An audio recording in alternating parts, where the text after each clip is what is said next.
Campervan travels.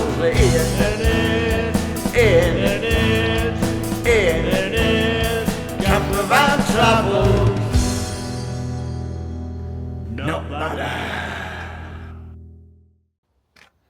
So, for someone who's a mechanic, observing someone who's a non-mechanic mechanicking, this entire thing will be overwhelmingly joyous. I've done some jobs.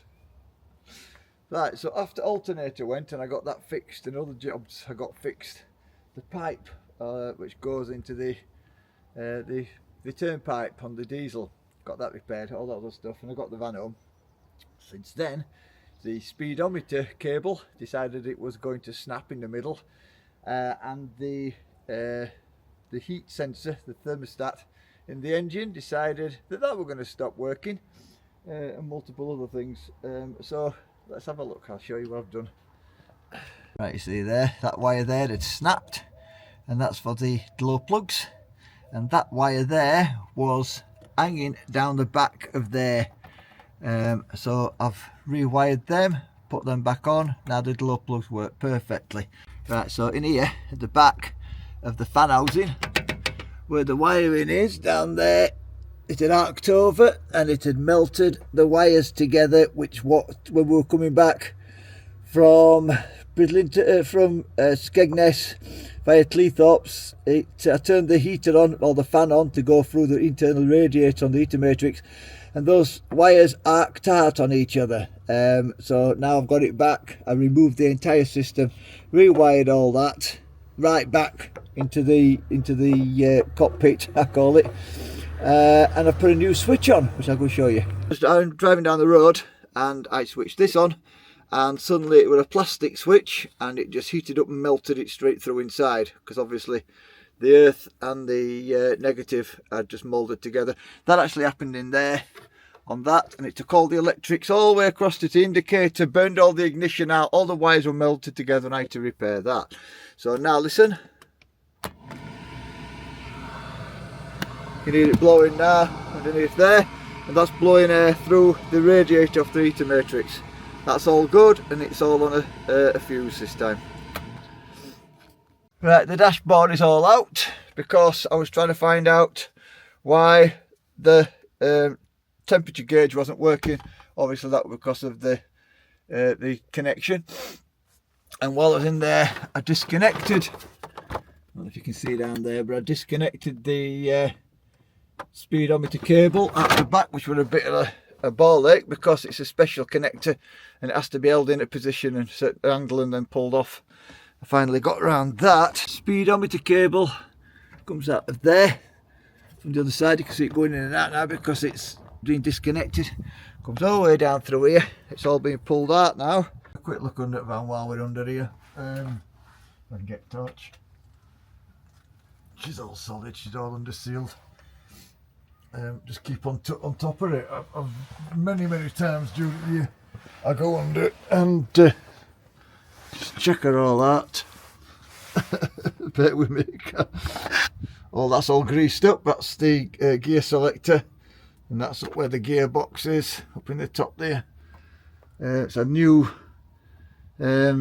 brake calipers, brake pipes, all sorts of stuff redone. New wiring. Like I say, it's been under sealed, so I'll just have to touch up under here every now and again. But the road salt is horrendous for vehicles. Dreadful. Another thing, when I went in to get the fan, which is there was a shelf that goes in here, and it always got it where it hardly out could fit in it. So I've taken the shelf out, and now I've got a place there to put my shoes, stuff like that. I can adapt all this, but now I've got a place to put my shoes, which is going to be good. That's the pipe that goes down underneath there for the heater matrix, which comes from the engine. The hot water goes from the engine into the little radiator underneath, and then goes back into the engine again. So this pipe here goes on, is facing towards that radiator, so when I'm driving I get warm air blowing out underneath here, and eventually it seeps up and it'll defrost my windscreen. So that works, even though it's not using the entire heater matrix piping, because that got removed before I got the van. It has got that underneath now that I fitted in.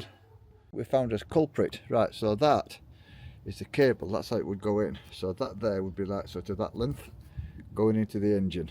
Yeah, so it comes out of the end there. You follow it back to there where it ends, and just there is our culprit. It's rubbed and it's damaged the core, sorry, the sheath, and the friction inside has eventually just caused the internals to snap. So it needs a new one of these. Needs the entire thing. There's the culprit. That's what it looks like at this end. I've ordered one from LDV themselves, but the guy on the phone says it's not the proper one for the van. If it's too short, I'm going to try and get it through the engine compartment, right, direct route straight down towards the gearbox. But if it's too long, I'll just take a wider route. But it's definitely the right ends. I had that corrosion across the bottom of there. That's now been done. Ground it all out, filled it with fiberglass, sort of flattened it back. Over the top there, it doesn't have to be perfect, but it's as good as, isn't it? Let's go and have a look around at the other. Happiest time of the year, singing a Christmas song I wrote. And that's that back arch now. It's been done. At some point, as weather starts getting warm, I will rag all that off and just really shape it well and redo it. But a little bit nice just there, and there's a bit on the side of the sliding door. Other than that, she's all good to go. Put a chair in there now. It's a really comfy chair actually. It's adjustable as well. I was using the side door, but I removed the seats from here because literally only me comes in it. So I now use the front door. And I used to have a guard in there, like a dog guard, or a baby gate as it was, right up to the top. It was great for sliding open in summer. I'll probably put it back in, it's in shed. Ellie can sit on that chair then and look outside, but it's really comfy just to sit there at night and have a cup of tea. All tools everywhere in here at the minute till I get this sorted out.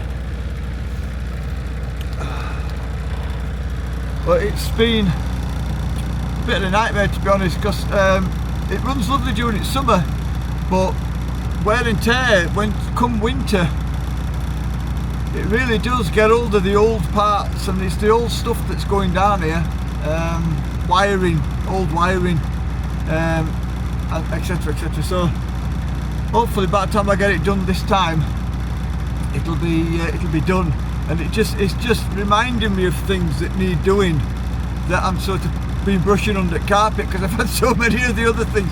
The beard's coming on now. So many other things to do. So the heat gauge will be going, the needle starts moving now. It will right up here to start with, and as this warms up now, that'll start working. That's obviously working. I'm waiting for the DPD bloke turning up now, but not always the most reliable. So yeah, see how we're going.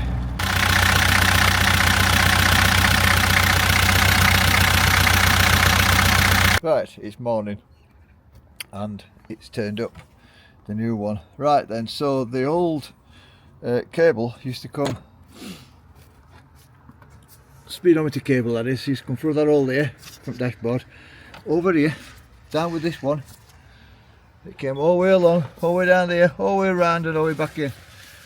Which seems a little bit overkill because it went everywhere, it bends round and down and all sorts. Whereas this one, it's too short, it's about 1.5 foot too short. So I've got it from there, out there, straight down other side and over at top of gearbox. And it's 1.5 foot shorter than the other one, and I reckon it fits better. That simple, it just fits better. So I'll just tie that around there, down to there, and it's a much more direct route. Just got to get that through there now. That little thing there has got to be cut through, so I can put these two wires in. But other than that, straight into back at dash, fingers crossed, maybe, kinda. You can see it's come through there now and connected nicely onto the back at dashboard, which is all got to be put back together. And all that there can be put in. So it'll feel like that, and then I've got to go back under the van now with my torch and my new set of spanners, because 3 of my spanners went missing off at wall last time I was working, and we'll get other end connected on hopefully. I'll just make sure everything else is running smoothly and not going to wear it out. Right, so there you can see where it goes in to the gearbox, and the route it takes is straight back up there, straight through to the engine compartment, and it's very safe. In fact, this one fits better than the old one, so I'm thinking the old one must have been off something else, because this is just running through there beautifully, straight down to here, a nice straight line. So you could make it up. Weird one. It's going to fasten that bolt up now. Tied it up there now, so it's got a nice easy bend, straight down, easy route, and it's not touching anything, not even the gearbox. Right, so I've calibrated it off my sat nav, because every time I was driving anywhere, my sat nav was showing me 5 miles an hour over what I should have been doing. So if I were going 30 miles an hour, my sat nav would say 35. Yeah. So I've just checked one against other. So when I've been going up a dual carriageway, the dual carriageway had been having work on it, so it said 30 miles an hour. So I drove at 30 miles an hour, and my sat nav said 35, which makes it perfect, all working. So the last job for today in van before I start work now is to put this on here. It was underneath on that little shelf under there, but it seemed to get it away, so now I've just popped that on there, and that's all good to go.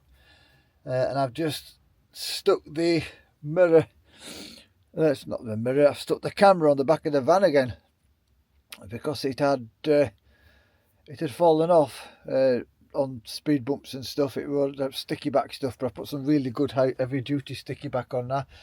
So there we go. Thanks for watching. There's always going to be trials and tribulations with an older van. You just got to take it on board as you do, as it happens, and see it as a learning curve rather than a negative thing.